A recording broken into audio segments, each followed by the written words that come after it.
पिंपरी चिंचवडच्या म्हातोबा नगरमध्ये आपल्या पतीसोबत राहणारी एक महिला.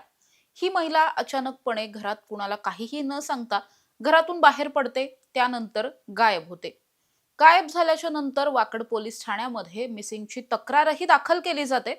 मात्र त्यानंतर ही महिला न सापडता थेटपणे सापडतो तो तिचा अर्धवट जळालेला मृतदेह. तोही पुण्यात नाही तर थेट धाराशिव जिल्ह्यात. हे संपूर्ण हत्याकांड जे आहे ते खरं तर आत्ताच उघडकीस आलेलं आहे आणि अनैतिक संबंधातून घडलेलं हे संपूर्ण हत्याकांड आहे.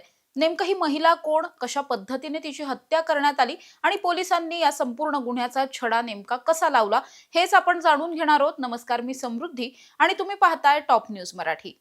या गुन्ह्याचा घटनाक्रम जो आहे तो खरं तर 26/11/2025 पासून सुरू होतो. 26 तारखेला राणी विशाल गायकवाड नावाची म्हातोबा नगर परिसरामध्ये राहणारी एक महिला.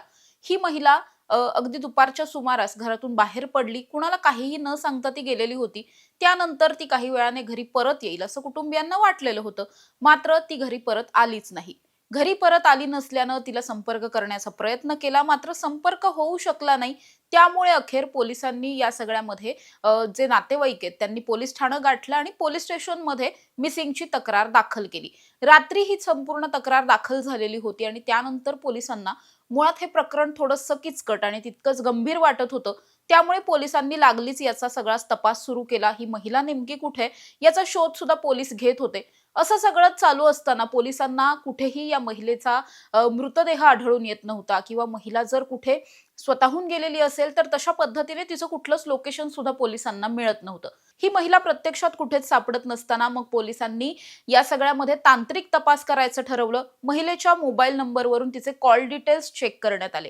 त्यानंतर एक मोबाईल नंबर होता जो पोलिसांना संशयास्पद आढळलेला होता, कारण अर्थातच त्या नंबरवरती अनेकदा कॉल झालेले होते आणि अगदी शेवटचे काही कॉल सुद्धा त्याच नंबरवर गेले होते. त्यामुळे मग पोलिसांनी हा फोन नंबर ज्या व्यक्तीचा आहे त्या अनिकेत महादेव कांबळे नावाच्या व्यक्तीला तपासासाठी पोलीस ठाण्यात बोलवून घेतलं.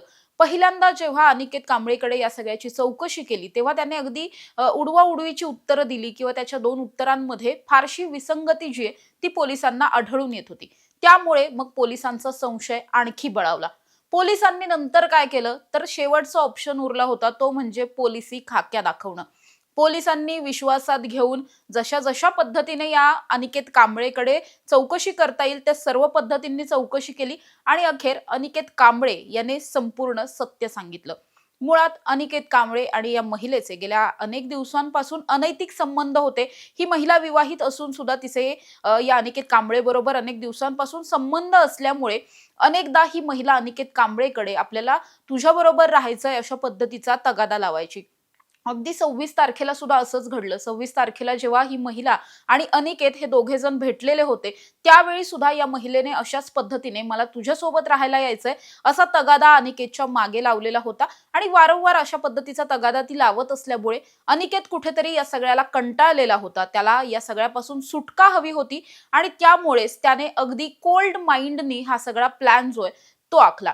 त्याने सगळ्यात पहिल्यांदा या महिलेला आपल्याला गावी जायचंय असं सांगितलं. त्याच्या वॅगनर गाडीमध्ये तिला बसवलं आणि थेटपणे पुणे जिल्ह्याच्या बाहेर तिला नेण्याचा प्लॅन होता आणि तो कुठे तिला घेऊन गेला तर अर्थातच धाराशिवमध्ये. धाराशिवच्या बार्शी लातूर रोडवर अनिकेत कांबळे यांनी त्याची गाडी नेली आणि तिथेच नेऊन पहाटेच्या सुमारास म्हणजे 26 तारखेला तिला दुपारी तो इथून घेऊन गेला आणि त्याच्यानंतर अवघ्या काही तासांमध्येच 27 तारखेला पहाटे 3 ते 4च्या सुमारास ही गाडी जी आहे ती ढोकी गावाजवळ येऊन पोहोचलेली होती. बार्शी लातूर रोडवर असलेलं हे गाव आहे. याच गावाच्या हद्दीमध्ये अगदीच पहाटेच्या वेळेस कुणीच रस्त्यावरती नसताना याने गाडी रस्त्याच्या कडेला उभी केली. त्याच ठिकाणी गाडीमध्येच राणी गायकवाड हिचा गळा दाबून खून केला. त्यानंतर तिच्या डोक्यावर लोखंडी रॉडने वार सुद्धा केले. असं सगळं झाल्यानंतर जेव्हा राणी मृत्युमुखी पडली, तिचे प्राण गेले, त्यानंतर त्याने तिला गाडीच्या बाहेर तिचा मृतदेह फेकून दिला.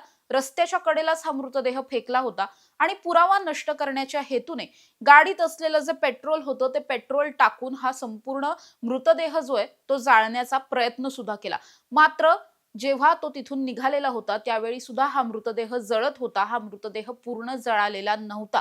म्हणजे त्याचा जो मेन मोटिव्ह होता की या सगळ्यामध्ये त्याला पुरावा नष्ट करायचा होता किंवा मृतदेहाची ओळख पटू नये या दृष्टिकोनातून तो प्रयत्न करत होता. तसं झालं नाही. हा मृतदेह अर्धवट जळाला आणि ऑलरेडी अनिकेत कांबळे घटनास्थळावरून पुण्याकडे यायला निघालेला होता. अर्थात दुसऱ्या दिवशी अनिकेत कांबळे पुण्यात पोहोचला, मात्र तोपर्यंत धाराशिवमध्ये तो जो मृतदेह आहे तो अनेक स्थानिकांनी पाहिलेला होता. पोलिसांना त्याची माहिती दिली होती. त्यानुसार धाराशिवच्या स्थानिक पोलिसांनी सुद्धा त्या ठिकाणी एफ-आय-आर नोंद करून घेतलेली होती आणि ही महिला नेमकी कोण आहे वगैरे याचा तपास त्यांनी सुद्धा त्या ठिकाणी चालू केला होता. तर दुसरीकडे वाकडमध्ये मिसिंगची तक्रार दाखल होती.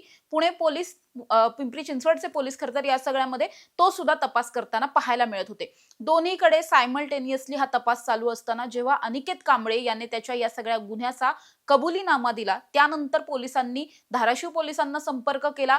मृतदेह जो आहे त्या मृतदेहाची ओळख पटवण्यासाठी कुटुंबियांना त्या ठिकाणी नेण्यात आलं आणि कुटुंबियांनी जेव्हा तो मृतदेह पाहिला त्यावेळी तो राणीचाच मृतदेह असल्याचं कुटुंबियांनी सुद्धा सांगितलं आणि त्यानंतर खरं तर या संपूर्ण गुन्ह्याचा उलगडा जो आहे तो आता झालेला पाहायला मिळतोय. या संपूर्ण गुन्ह्यामधला जो मुख्य आरोपी आहे त्या अनिकेत कांबळे याला सुद्धा वाकड पोलिसांनी आता अटक केलेली आहे. अटक करून त्याची पोलीस कस्टडी सुद्धा मिळाली आहे आणि अशा पद्धतीने त्याने हा खून करण्यामागचं कारण नेमकं फक्त तगादा लावणं होतं की यामागे आणखी काही कारण होतं, या सगळ्याचा सुद्धा तपास आता पोलिसांकडून केला जातोय. तुम्ही पाहत राहा टॉप न्यूज मराठी, आपला महाराष्ट्र, आपली बातमी. तुमची car, electric panel, data server आगीपासून सुरक्षित आहे का? नाही? मग आजच बसवा F protect temperature activated fire suppression device. यामध्ये आहे eco friendly non toxic pressurised liquid जे आग लागल्यास क्षणार्धात ऍक्टिव्हेट होऊन आगीवरती मिळवते नियंत्रण. बसवण्यास अतिशय सोपे आणि सुटसुटीत टेकालिपचे एक दर्जेदार उत्पादन एफ प्रोटेक्ट.